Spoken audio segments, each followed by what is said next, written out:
Everything goes to America. Many hellos in America. Nobody knows in America. Puerto Rico's in America. My name is Joey McKneely. I'm the director of this world tour of West Side Story.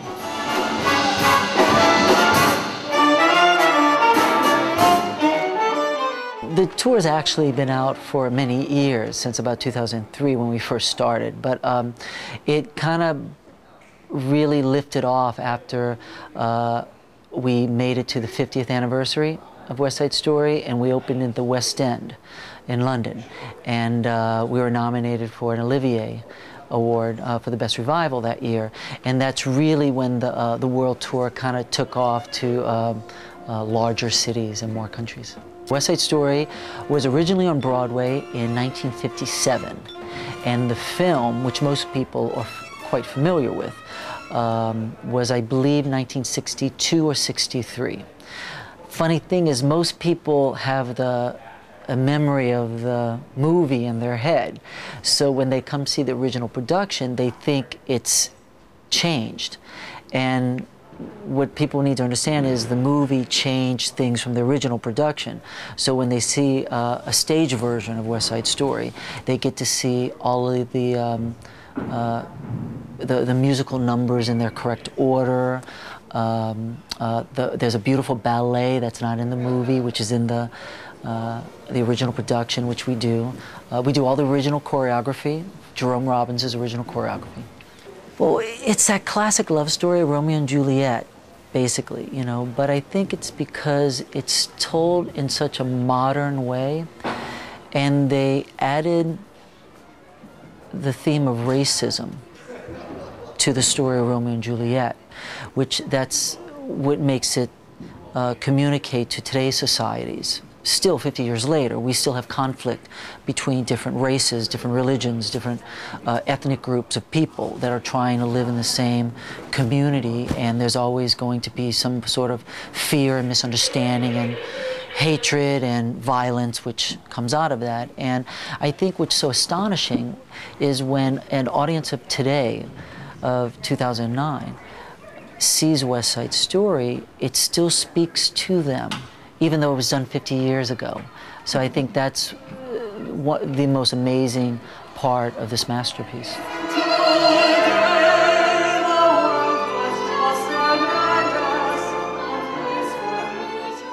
To bring it to Amsterdam, I'm very excited about it for the audiences in Amsterdam to see this production, to feel it, to rediscover West Side Story, and also to bring back a lot of their fond memories of that, because I think everyone has a West Side Story, personal story to talk about.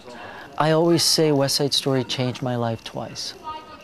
The first time was when I did Jerome Robbins Broadway back in 1989, and that's when I got to meet Jerome Robbins for the first time and learn this amazing choreography to West Side Story. I mean, it really was mind-blowing to discover as a dancer what choreography can do to you emotionally and challenge you physically. The second time is when I got to direct West Side Story at La Scala Opera House, which was actually the genesis of this production.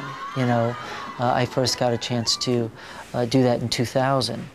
And I had never directed before. It kind of fell in my lap, and it taught me how to be a director.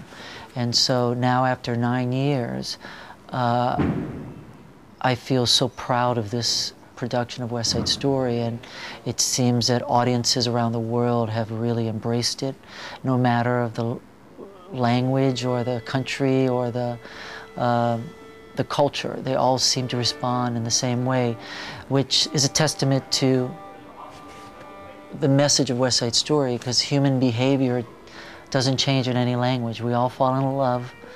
We all remember the first time we fell in love. We all wish to fall in love again. My responsibility is to bring West Side Story to a new generation.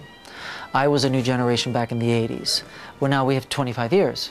So it's now, there's a whole new generation that has no idea the power of West Side Story. Tonight,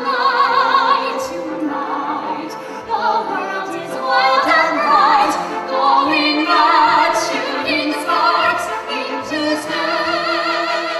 I say, please come see the show. I really would. I think it's a wonderful experience, and there's something wonderful in the show for all ages. You know, for the teenagers and for the older people. You know, because they remember when they were teenagers. Exactly.